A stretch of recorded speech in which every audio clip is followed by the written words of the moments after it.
wonderful speech in front of great people in Detroit, mostly in the car business, and we're setting records in manufacturing. It's going very well. I think people appreciated what I had to say in terms of the numbers. So we're very happy about that. I'm going back to the White House now. We're going to look at the whole situation that's going on in Iran. Really bad stuff.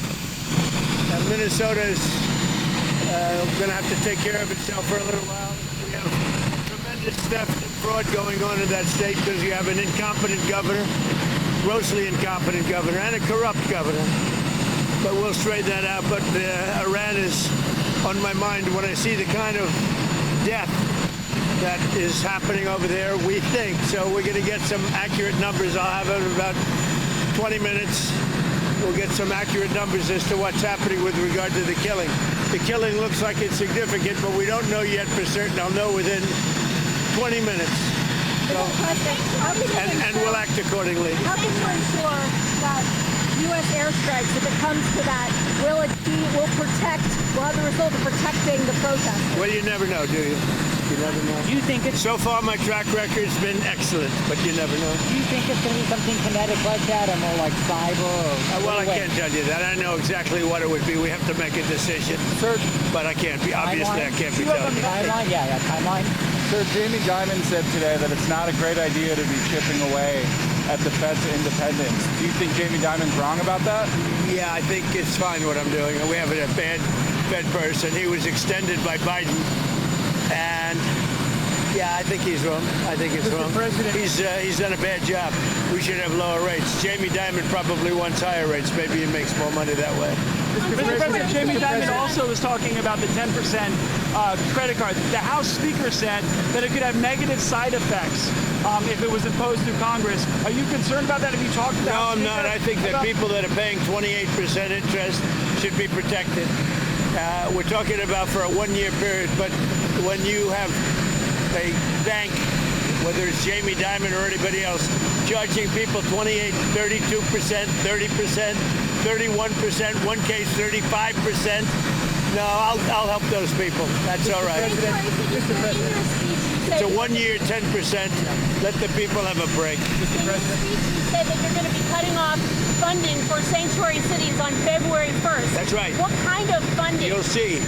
It'll be significant. Mr. President, on healthcare, is there something that you can do with insurance companies to bring down premiums like you're doing with credit cards? I'm going to meet with the insurance companies, but I want the money to go directly to the people. It's very simple.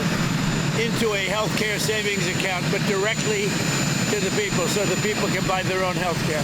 On Thursday will be the 6-year anniversary of you signing the Phase 1 trade deal with China, the signature on it. Would that deal open Chinese markets to U.S. goods? It protected intellectual property. Can we get back to that? Yeah, we can. We're doing very well with China. I have a great relationship with President Xi, as you obviously know. We're doing really well. We're making a lot of money with China. But can you open their markets to U.S. goods? I think so, yeah. I think it's going to happen. Mr. President, Iran says that it will retaliate in the instance of U.S. strikes against U.S. assets in the Middle East. What do you say to U.S. service members about why it's worth the risk to intervene in Iran? Yeah, Iran said that the last time I blew them up with the nuclear capability, which they don't have any longer. So Iran said that the last time. They better behave. The Intel stock is really high after you invested. Are you going to invest more in Intel? I like it. So, well, I don't know about Intel, but I'll invest more in other things. What other companies? As you know, Intel came to see me. They needed help. And I said, I'll help you, but I want 10% of your company to go to the United States of America. And we made, because of that deal, tens of billions of dollars. The stock went very up and very high, and we made tens of billions of dollars. They walked away and they gave us a lot of money, but they did a great deal for themselves because their stock has gone up. As soon as we went in, Apple went in, NVIDIA went in, a lot of smart people went in, they followed us. So yeah, we're doing that. We've done other of those deals.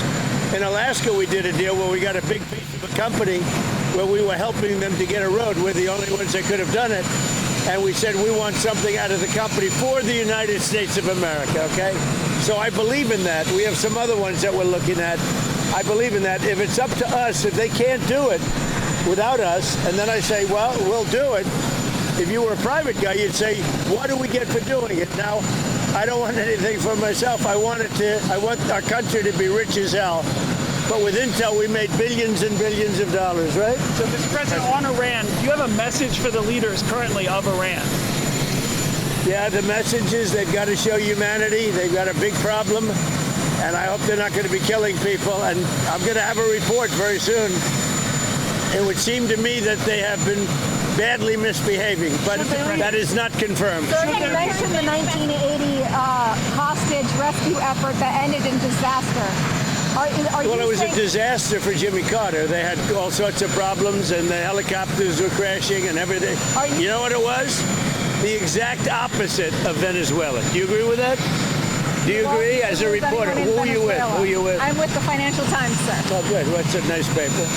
So are you committing not to sending U.S. troops into Iran? Why would I tell you that? Why would I? Mr. President, I don't talk about military strategy with a reporter, you know? Mr. President. Even though I do like the Financial Times. Are you consulting with our allies regarding Iran? What are they telling you, and why do you think the Iranian... Well, I'm not going to tell you what they're telling me. Why do you think the Iranian leadership continues to defy you, Mr. President? You think they are? Well, it's only been a couple of days. They continue to kill protesters. Well, they said that about Venezuela, too, you know? It's only been a couple of days. They haven't defied me. They haven't done anything as far as we're concerned. But it looks like they're killing a lot of people, but it has not been confirmed. I'll know very soon. Freelancer, the premier of Greenland said today, we prefer to stay with Denmark. Do you see that as the final Who said word? that? The premier of Greenland. Well, that's their problem. That's their problem. I disagree with them. I don't know who he is. Don't know anything about him. But that's going to be a big problem for him. Do you want to see democracy in Iran? Ideally, you'd like to see it. But what we want to see is we don't want to see people killed. And we want to see a little bit of freedom for these people. These people have been living in hell for a long time. You know, that used to be a hell of a country. I have friends that used to invest in Iran. And they did well with their investments. It was a great place. The people were great. Even the leadership was good. And now it's living in hell. Thank you very much, everybody. Thank you, Mr. President.